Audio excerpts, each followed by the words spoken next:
My name is Marcia Perry, 6248 Blue Star Highway in Laketown Township.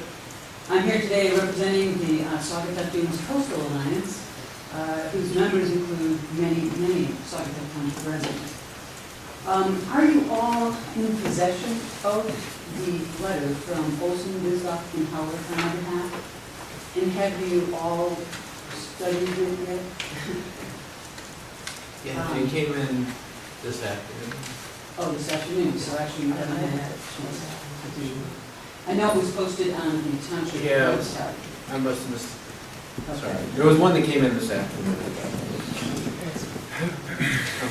Okay, well, then I will proceed. I will not read all the footnotes, but I will try to give you the gist of what our expert attorneys have put together as a response to the task that you have in front of you. The Suag Twp Coastal Alliance urges the Zoning Board of Appeals to deny or table the variance application submitted to you by Singapore Greens, LLC, until the proposed project has been reviewed by the Planning Commission. The applicant is putting the cart before the horse. The ZBA cannot determine whether the applicant needs a special exception from what is permitted by right as a planned unit development under the zoning ordinance until the Planning Commission has decided what would be permitted. Moreover, the applicant is asking the ZBA to determine that the public interest will be better served by cluster development on this property, but this again is a determination to be made by the Planning Commission through the PUD process, not by the ZBA through the variance process. As submitted, the variance application does not meet the standards in the zoning ordinance. 1.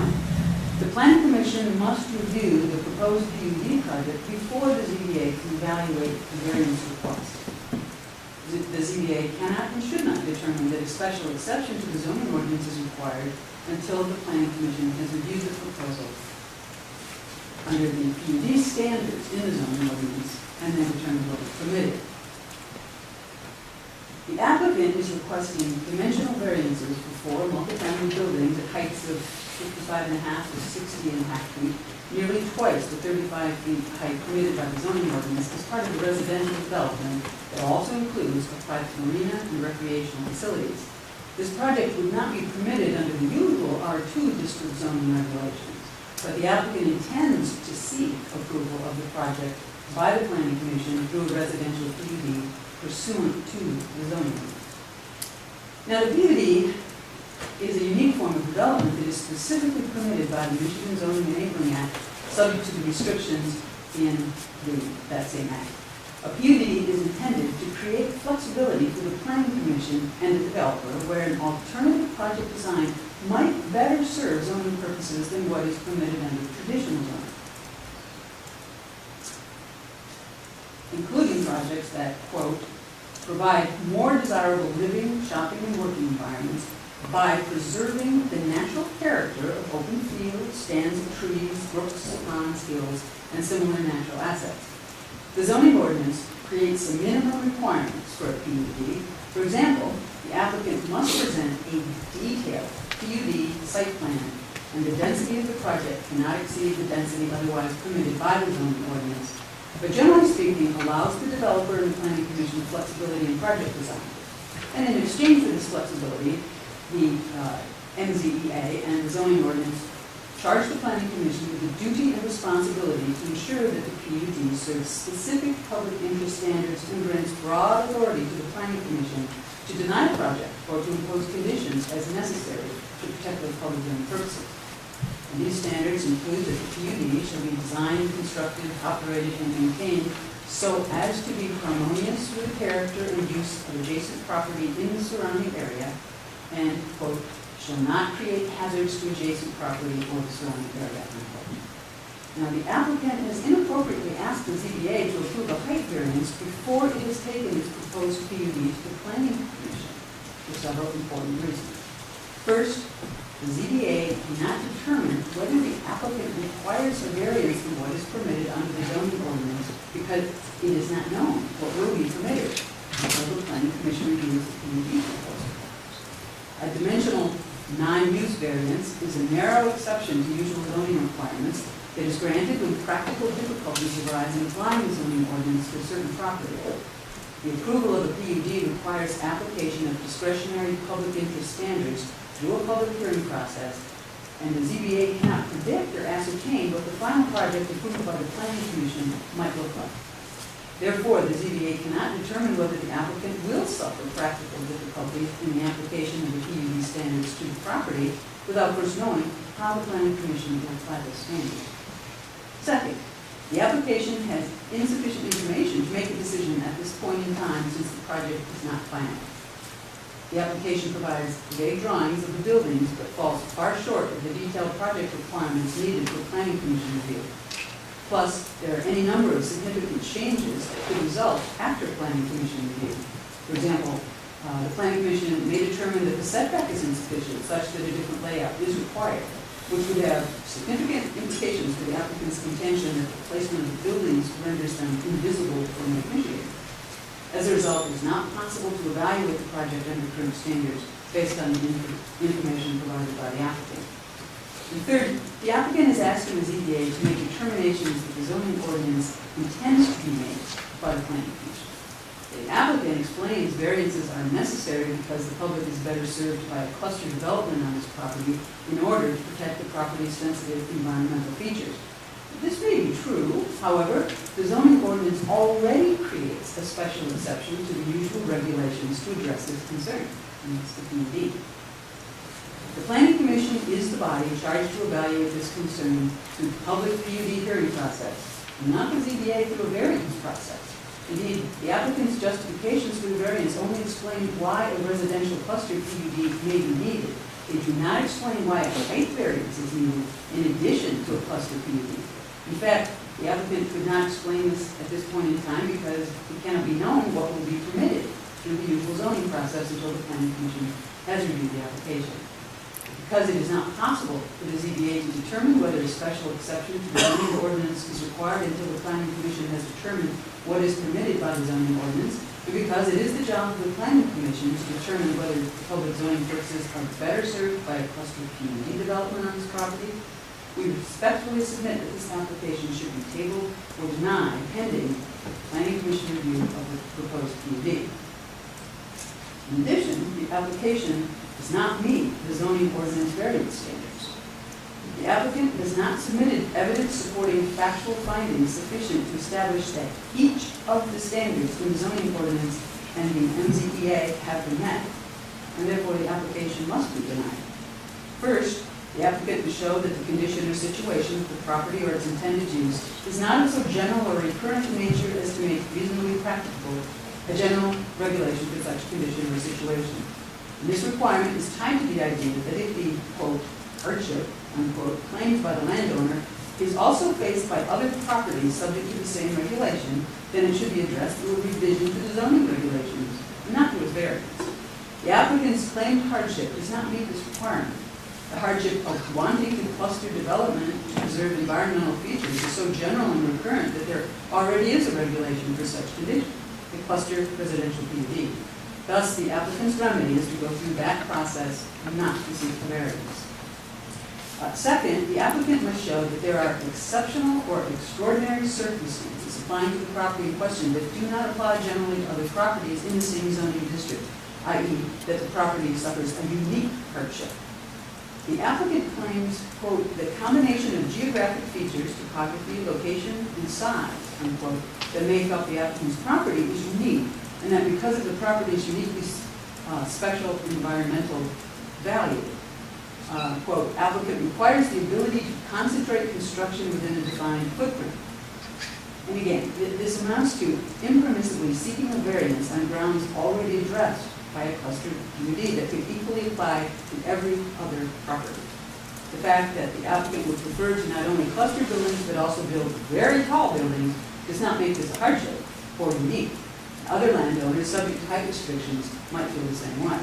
What the applicant is truly arguing is that it does not agree with the policy adopted in the community master plan and reflected in the zoning ordinance to keep building heights low in the township and along the water. However, if the applicant does not agree with the policy behind the height restrictions, It is well established that its remedy is to seek a legislative amendment to the zoning ordinance that would uniformly affect all property in the zoning district, not to seek a variance for its property. Third, the applicant must show that the exceptional or extraordinary circumstances that apply to the property are not self-created, meaning that, quote, the hardship is not the result of the applicant's own action, unquote. The applicant claims this standard is met because the variances, quote, are sought to address the physical characteristics and setting of the land, none of which is the result of the action of the applicant, unquote. However, environmentally special features are not responsible for hardship claimed by applicant. It is the restricted zoning adopted in order to protect these features. And the applicant purchased this property fully aware that it housed special environmental features and that, like other properties with similarly sensitive environmental features in the township, the properties were subject to more restrictive zoning regulations. Fourth, the applicant must show that the variance is necessary for preservation and enjoyment of a substantial property right similar to that possessed by other properties in the same zoning district and in the vicinity. A, quote, substantial property right, unquote, is the right to build something permitted as of right under the zoning ordinance. But it does not include the right to build according to a preferred design or to avoid a state permitting process. The, quote, substantial property right the applicant identifies is the right to, quote, allow applicant to preserve and enjoy the dune environment that makes up applicant's property, unquote. This is not a substantial property right. It is just the applicant's preference for a different design than is permitted by the zoning ordinance. Moreover, this right to construct residential units at a height not permitted by the zoning ordinance is not shared by the neighbors in the residential district. The variances granted to the applicant's neighbors are very different from those sought by applicant, and there's no evidence their purpose was to allow the owner a right to best use their property. For example, the master plan describes the Oxbow Summer School as a non-conforming use, but one that is compatible with the natural area and low-density nature of the area that, quote, fits nicely with the surrounding green space and preserved area denoted on the future land use map. Fifth, the applicant must show that authorizing the variance will not be of substantial detriment to adjacent property and will not materially impair the intent and purpose of the zoning ordinance for the public health, safety, and welfare. And I just have a question here too. Is the letter from the fire district going to be read into the record today? The concerns of the fire department? We were going to make note of it. It's part of the record, whether it's read or not. Yeah, it is part of the record. It's nice for the public to know too, the expressed concerns of the fire department and its inability to be able to handle buildings this tall. Case law has explained that this standard requires that the use, quote, will not alter the essential character of a locality, unquote. It is proper for the ZBA to consider the needs of the entire community, not only the neighbors, where the community will be affected by the variance subject, much wider range. As discussed in the master plan in many places, the essential character of the locality is one of largely natural space, parks, and low-density residential uses, and the surrounding uses are compatible with its character and zoning, and should, quote, protect the aesthetic values and recreational potential of waterfront areas by limiting the height and mass of new development along waterfront areas and preserving setbacks between buildings to maintain visual access and the natural beauty of the waterfront for the broader public, unquote. The height of the buildings allowed by the dimensional variances would change the view shed and the aesthetic appearance of the area in complete conflict with the goals of the low-height residential zoning and the master plan. Moreover, the public benefits that applicant claims are largely centered on the benefits of a compact development. However, as discussed, the residential PUD permitted by the zoning ordinance already enables a compact design, and applicant does not explain why the increased height is necessary for a compact design to be effective. Applicant also claims the project serves the public interest because the buildings will only be visible from the river and the state park. Well, this seems questionable, but regardless, By the applicant's own admission, the project will be visible from two major public access points to the area and will be contrary to the goal of maintaining, quote, visual access and the natural beauty of the waterfront as contemplated in the master plan.